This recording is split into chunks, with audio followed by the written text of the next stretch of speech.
you're in the right place. This is Girls Can Tell, hosted by Trent Erickson, here to say what everyone else is too polite to.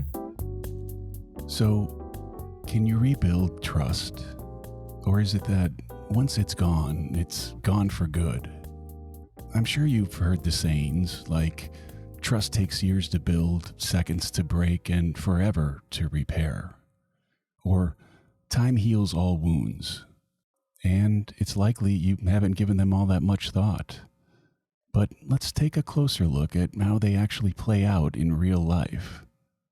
Trust is the thing that holds our relationships, friendships, families, and even our jobs together. When it's solid, you don't even think about it. But once it's broken, you can think of little else, and it screws up everything. So today, I wanted to dig into whether you can actually really fix things after betrayal. And it's not a simple yes or no. There's a lot that goes into it. Trust is like glass. Seems like a weird analogy, right? But it works here. Okay, imagine trust is a piece of glass, like your phone screen. You drop your phone 2 days after you bought it, and instantly there are cracks all over the screen. Well, sure, you might still be able to use it, but those lines are always going to be there. It's never going to look or feel quite the same as it had before. So they did some studies on this, quite a few actually, and they all show once trust is broken, your relationship isn't the same anymore. There's this clear divide between before and after. A lot of people waste so much time trying to get back to the way things were, but it's not realistic. So the real question should be, can you build something new out of what's left? And would that even be worth doing? Betrayal can hit you like actual trauma. And up to 60% of people who've been betrayed in a relationship show real symptoms of PTSD, depression, or anxiety. Your brain reads it as a major threat and reacts by going into protection mode. That's why you can't always shake it off, even if they apologize. Your body remembers, and when it does, it tries to keep you safe. So rebuilding trust is actually trying to push back against your own instincts. And if you've ever tried doing that, you know it takes some serious work. The first betrayal sticks in your mind forever. You might forgive, and you might even get things going again and make it work. But that memory doesn't just disappear. It shows up anytime you feel unsure. And if it happens again, that second one hurts way worse. The new pain brings up old stuff and makes you feel like you should have seen it coming or at least known better. At least the first time you could claim ignorance. This time you're mad at them and yourself. The whole thing just compounds. People mix forgiveness and rebuilding all the time. But forgiveness and rebuilding trust are different things. Forgiveness is mostly for you. It's about letting go of the bitterness and anger so you can move on with your life. You can do that without ever dealing with that person again. And sometimes that's really the smartest and healthiest move. But rebuilding trust takes both of you. It's about them showing up consistently, keeping promises, respecting what you need, proving they're dependable day in and day out. Forgiveness might be a one-and-done thing, but rebuilding trust is a long road and it could take years. Look, trust can come back, but it has to be under the right conditions. Experts say it requires being totally open about everything, checking in to stay accountable, showing real remorse without excuses, spending time together to rebuild the connection, and explaining honestly why the betrayal happened in the first place. These things sound pretty simple, right? For most people, they're anything but. Just letting time pass or throwing out promises isn't going to do it. It takes real, consistent actions you can see and feel.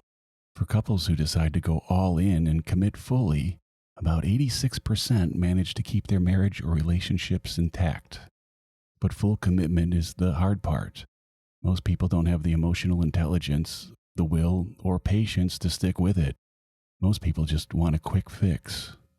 When it comes to romantic relationships, trust can be broken by things like cheating, lying, and keeping secrets, so it gets intense. When these things come up, they might swear up and down they'll fix it. And hey, maybe they will. But that innocent, easy trust you shared is gone. Now every little thing, like a text that comes late, makes you second guess. Now, a lot of people stick around because the idea of starting fresh scares the hell out of them, or because they've invested so much time and energy into the relationship already. That's more like damage control than anything else.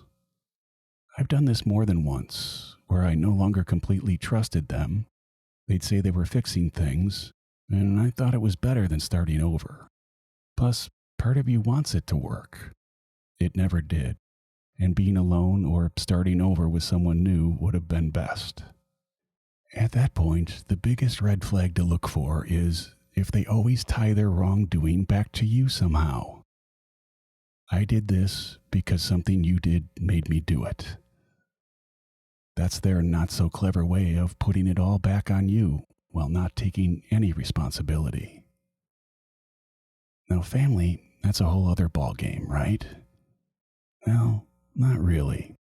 If a parent or sibling betrays you through abuse, neglect, or straight-up lies, it's extra devastating. And there's this pressure to forgive because, well, they're family. But that doesn't make it okay. Just because you come from the same people shouldn't mean anything. That doesn't magically make them a person worth knowing. Families are forced relationships. You don't have a choice in who you're related to, but you do have a choice in how much space they take up in your life. Sometimes trying to rebuild things only sets you up for more disappointment.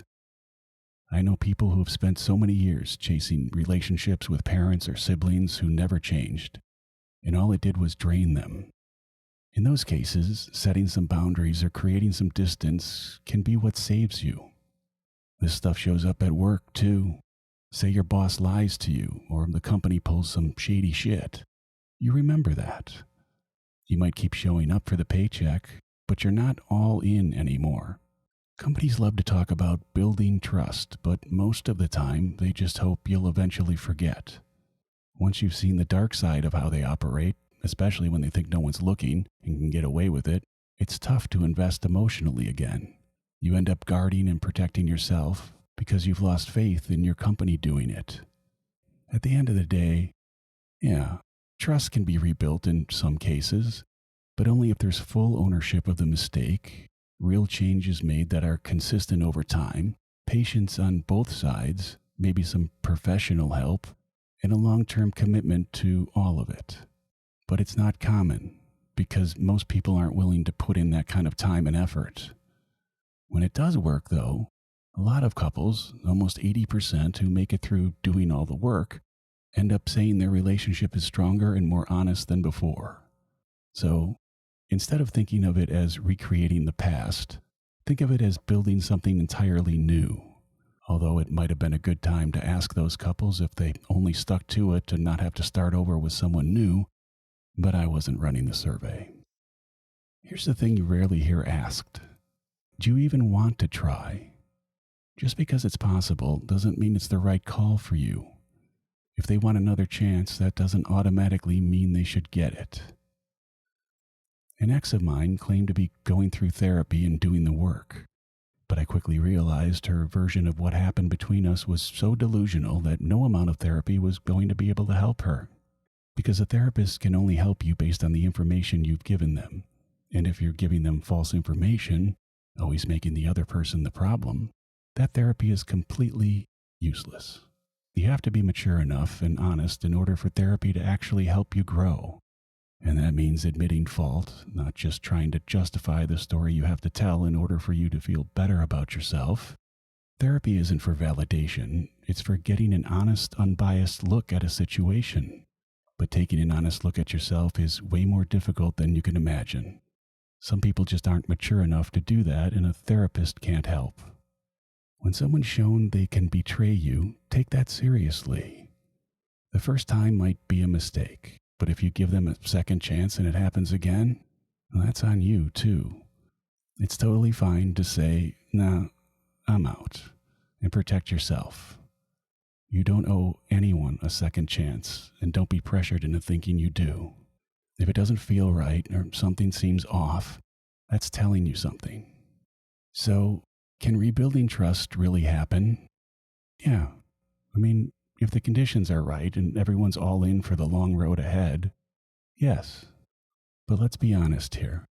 A lot of people would rather skip the hard parts and just want everything to magically fix itself by saying they're sorry. You don't have to go along with it. Sometimes the best thing is to walk away and start fresh with someone new. All right, I hope that helped you, and I hope you feel a little better prepared if and when that happens to you. Do those things all the other podcasters tell you to do at the end, or don't. I don't care.